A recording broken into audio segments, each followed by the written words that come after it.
Salut Logan. Salut Mathilde. Alors aujourd'hui, on joue à l'aube des tribus. Exactement, nous allons incarner ici des tribus qui vont tâcher de prospérer et de faire en sorte de subvenir aux besoins de leur tribu et de tous leurs villageois. Ok. Alors, tu as reçu une première tribu. Moi, par exemple, j'ai reçu la tribu des Kyakia. Des Kyakia, C'est mignon. exactement. Et moi j'ai la Mukan. Mukan. Alors, tu verras déjà une première différence entre nos deux tribus. En bas à droite, ici, Oui. Non, on n'est pas les tu mêmes. as différentes ressources qui te seront demandées pour construire des villages. On va revenir dessus un peu plus tard dans la partie. Ok. Alors ici, On les va donne au voir- hasard? Comment ça se passe? Alors, on peut les choisir, on peut les prendre aléatoirement, d'accord. effectivement. Ici, c'est une partie pour débutants, Ok. donc ça aura très peu d'impact au niveau du choix de la tribu. D'accord. Alors, sur ta feuille de route, sur ta tribu, tu as également le résumé d'un ordre du tour, et on va suivre ça point par point. D'accord. Le but étant d'atteindre en premier 15 points de victoire, 15 points de prospérité. Mhm. Le premier qui les atteint remporte la partie. D'accord. Alors, il faut savoir qu'on devra déterminer un ordre de jeu. Imaginons que je sois premier joueur. Le premier joueur, dans un premier temps, il va avoir la possibilité de faire venir deux de ses villageois, deux membres de sa tribu, Mhm. sur le territoire de son choix. Donc, nous avons trois types de territoires, des lacs, des montagnes et des forêts qui nous rapporteront de l'eau, de la roche et du bois. Ça se tient. Par exemple, moi, la tribu des Kyakia va avoir clairement besoin de roche, alors je vais me mettre directement sur de la roche, donc sur le même territoire. D'accord.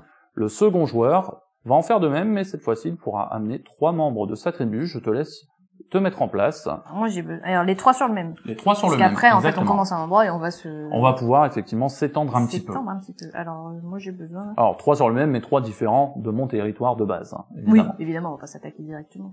Alors moi j'ai besoin de poissons. J'imagine que près de la flotte, il va y avoir des poissons. Si tu es pas très loin, Hein effectivement, Et puis hop. c'est très bien.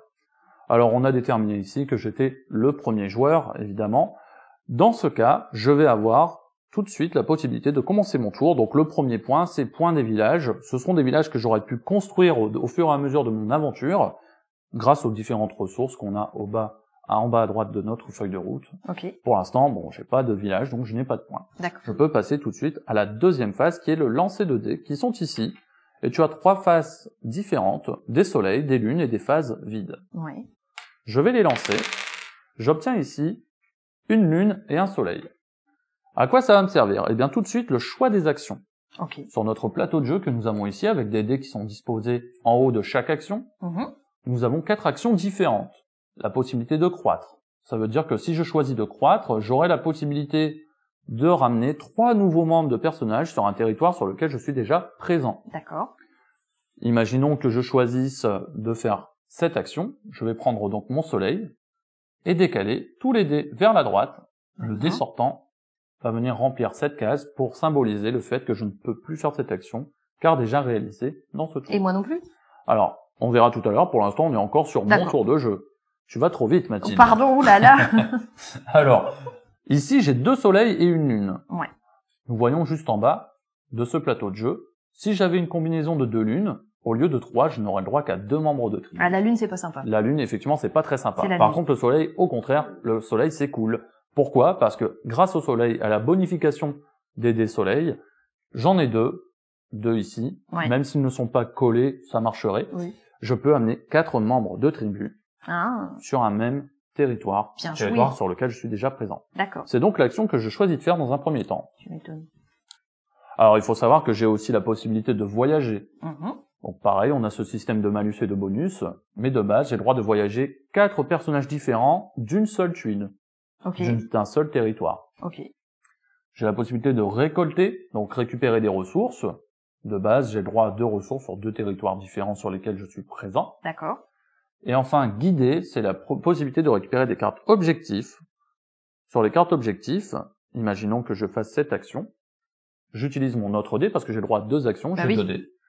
La même chose, je décale tout. Mais là, du coup, t'as Ben, 2 lunes. voilà. Exactement, j'ai 2 lunes, donc là, je vais avoir un malus. Voilà. Et donc, tu remarques que je n'ai le droit de piocher qu'une seule carte, Au lieu de 2. au lieu de 2 de base. Tant pis, mais c'est mon choix, j'ai le droit. Alors, tu vois, cette carte objectif me dit par exemple que si j'occupe 8 hexagones avec les membres de ma tribu, 8 Ouais. hexagones différents, je pourrais marquer 3 points. D'accord. Pour l'instant, je ne suis que sur un seul Oui. hexagone. Il y a du boulot. Je les laisse à gauche parce que je n'ai pas réalisé mon objectif encore pour le moment. C'est plus tard Ce dans sera le un tour. gain immédiat. Alors, pas forcément immédiat, c'est Enfin, vraiment... ça dépend des. Tout à fait, ça dépend de l'ordre du tour. Parce que là, Ok. on est encore dans le 3, donc choix D'accord. des actions. J'ai choisi mes actions, je peux donc passer à la 4e phase, qui est résolution des conflits. Ouais. Qu'est-ce que c'est un conflit? Dans l'aube des tribus, si nous sommes plus de 5 sur un même territoire, Ouais. il va y avoir conflit, car pas suffisamment de ressources pour tout le monde. D'accord. Alors, c'est le cas ici. Donc conflit interne. Conflit interne, parce ouais, que j'ai ouais, très d'accord. bien joué.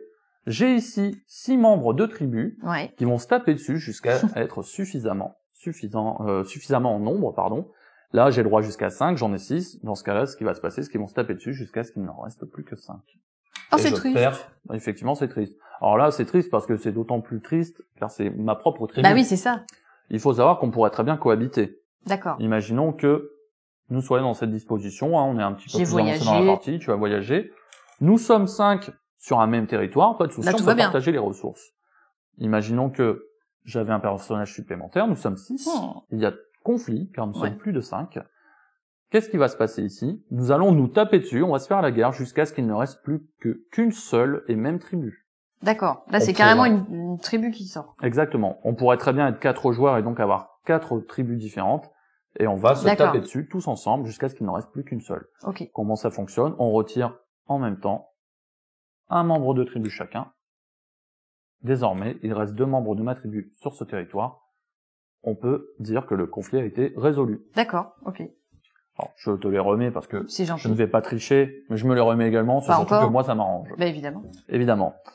Une fois que ces conflits ont été résolus, nous pouvons passer donc à la phase 5, construction des villages. Si j'ai suffisamment de ressources, D'accord. je peux décider de construire un village sur lequel je suis présent. D'accord. Village que je rappelle, qui rapporte des points à chaque fois que je jouerai. Ok. On vient donc de résoudre les conflits. Oui. Nous allons passer à la dernière étape de mon tour de jeu, qui est la construction de villages et l'accomplissement de mes objectifs. Ok. Pour construire un village, moi par exemple, j'ai besoin avec ma tribu des Kia de 4 roches, d'un bois Ouais. et d'une ressource eau. Pour l'instant, je n'ai aucune ressource, malheureusement, je ne peux pas construire de village. Village, c'est important car au tout début du tour, ça me permet de récupérer des points. Alors ils sont symbolisés. Alors, Symbolisés. Ils sont par quoi symbolisés Symbolisés. par ces petites icônes village. Imaginons que j'avais réussi Imaginons, à construire. oui. Oui, imaginons que j'ai plein de ressources. Ouais. Eh bien, je décide de placer un village avec un membre de ma tribu par-dessus pour bien Ok. symboliser que c'est mon village. Et dans ce cas-là, le village est construit, pas de souci. J'avancerai d'un point uniquement à mon prochain tour, car c'est la D'accord. première étape du tour. Un village, un point. Un village, un point. Alors, il faut savoir que ces villages peuvent être détruits par les adversaires. Si je laisse mon territoire avec mon village désert, il sera détruit. Je ne pourrai plus bénéficier des gains de ce village. D'accord. Ou imaginons que tu viennes juste détruire ma tribu, parce que tu es jalouse que j'ai réussi à construire un village. Eh bien, dans ce cas-là, le village, tu ne t'en empares pas, tu le détruis. D'accord. Ok? Et enfin, accomplissement des objectifs. Tu as vu tout à l'heure que j'ai récupéré une carte. Si j'avais réussi à avoir mes 8 hexagones Ce serait le présents moment. sur 8 hexagones, je le placerai à droite et j'avancerai immédiatement de 3 points. C'est validé. Ok. Il y a 2 types d'objectifs. Ceux avec le haut marron, donc ce sont des objectifs qui vont permettre de récupérer pas mal de points d'un coup. Mais nous avons également ce type d'objectifs qui sont plus faciles à réaliser, mais qui rapportent un petit peu moins. Par exemple, avec le haut bleu, on me dit que vannerie, ça me permettra de récolter une ressource supplémentaire par hexagone. Donc si je fais l'action récolter, si je l'ai validé. Oui. Pour la valider, il me suffit simplement de payer 2 roches, un bois, ça me rapporte un point, et j'aurai cet avantage jusqu'à la fin du jeu. Ok. Exactement. On passe donc au joueur suivant qui va pouvoir en faire de même et avancer dans le jeu, ainsi de suite, et on reprend les tours de jeu, etc., etc.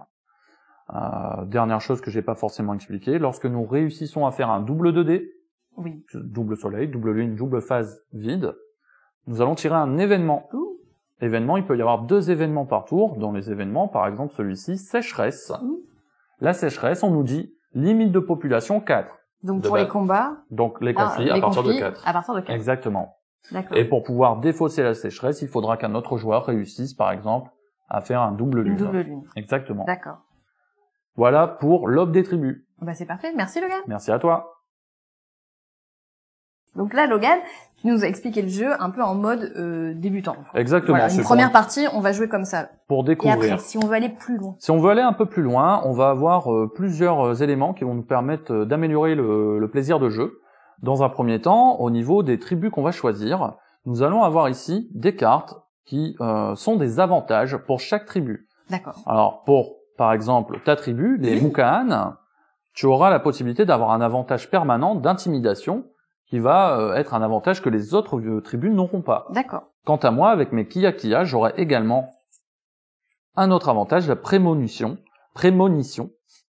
qui me dit qu'au début de mon tour, avant de jeter les dés, je peux consulter les 2 premiers événements de la pile de cartes événements et en remettre un sous la pile, si jamais je sens que c'est un petit peu dangereux, pour moi en tout cas.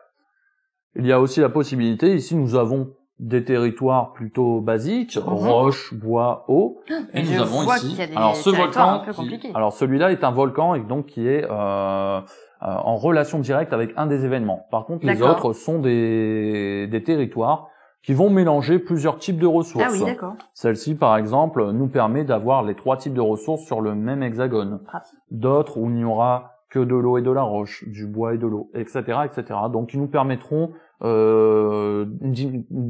d'avoir une dimension plus stratégique dans l'aube des tribus et avoir une partie pour des joueurs un petit peu plus confirmés. Ok, c'est clair. Merci Logan. Merci à toi.